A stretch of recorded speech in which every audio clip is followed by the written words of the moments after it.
What's up, Ragin Nation? How's it going? My name is Alex Yu, and you're watching a Ragin Ronin review. I got a review for you. Last weekend, I saw Atomic Blonde. It is the latest film from director David Leitch. He is one of two directors that directed John Wick, and now he's directing Deadpool 2 right here in Vancouver. But his latest film to hit theaters is Atomic Blonde. Is it the female John Wick? Not really, not by a long shot. It's a very different film, but it features the same type of action. As a matter of fact, he takes it to the next level. It stars Charlize Theron, also John Goodman, James McAvoy, Eddie Marsan, Sofia Boutella, and Toby Jones. And I was really looking forward to this film because, first of all, Charlize Theron, great actress. I really like her work. And she's been doing a lot of kick-ass roles lately. Mad Max Fury Road, and also in the most recent Fast and Furious film, The Fate of the Furious. And now she is kicking some major ass in Atomic Blonde. And, well, I gotta say that I like a lot of things about the movie, but the one thing that I didn't really like was the story.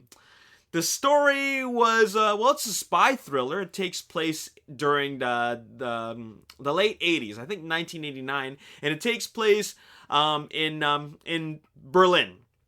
This is during the Cold War, so of course the Cold War is fought with a lot of spies, and so she's a spy.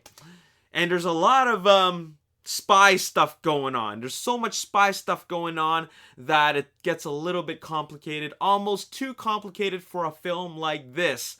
You're always wondering, is there like a lot of double agent stuff going on?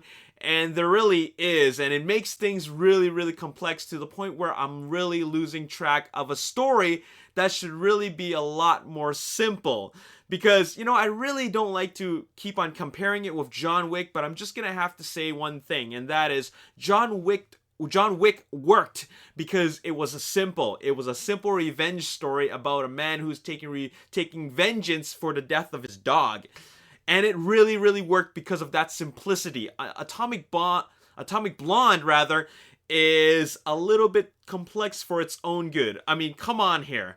We all watch the marketing, and we know what we're paying to watch, and that is Charlize Theron doing a lot of fighting. And, it's... I think that even though she does, it focuses too much a little bit on that complex spy story, and it's too much to the point where it affects the pacing of the film.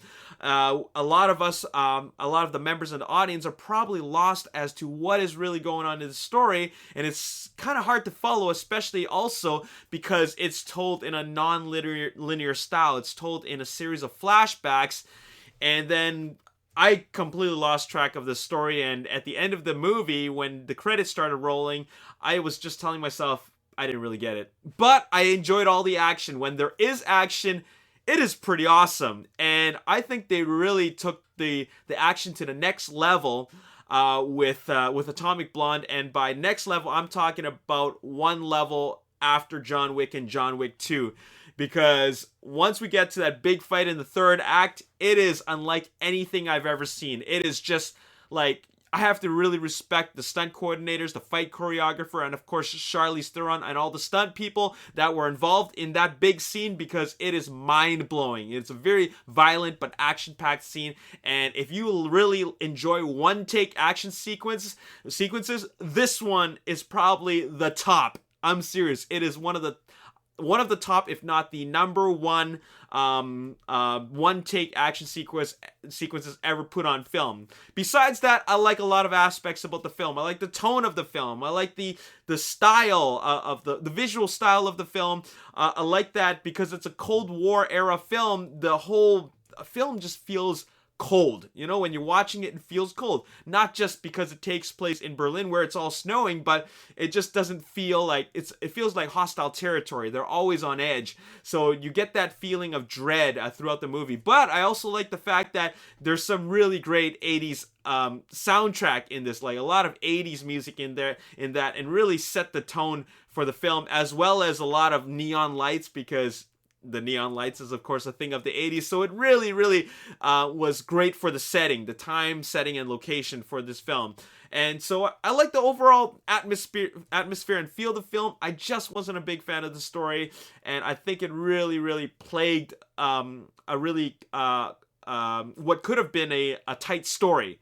So, but besides that, great action film, solid action film, great physical performance by Charlize Theron, and I'm looking forward to more films from David Leitch, as well as Chad Stahelski, even though he has nothing to do with this film. But you know that these two directors are really great directors of action films, because they really bring it to the next level. I'm going to give this a solid 7 out of 10. I think that fans of action films will really enjoy this film. I was looking for a more simple story, but it was a little bit complex, too complex for its own good, and too complex for my tastes. But maybe it's because I went in with different expectations, and that was basically a simpler story for a lot of more ass-kicking screen time.